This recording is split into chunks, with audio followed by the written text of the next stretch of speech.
बिस्मिल्लाहिर्रहमानिर्रहीम। सही बुखारी हदीस नंबर 390। अब्दुल्लाह बिन मालिक बिन बहीना से रिवायत है कि नबी करीम सल्लल्लाहु अलैहि वसल्लम जब नमाज पढ़ते तो अपने बाजुओं के दरमियान इस कदर कुशादगी कर देते कि दोनों बगलों की सफ़ेदी ज़ाहिर होने लगती थी।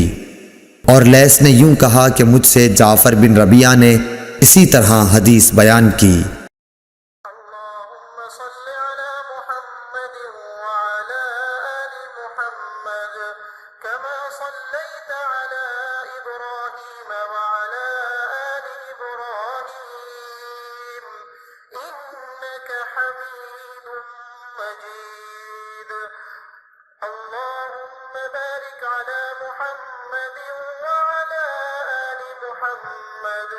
كما باركت على إبراهيم وعلى آل إبراهيم إنك حميد مجيد।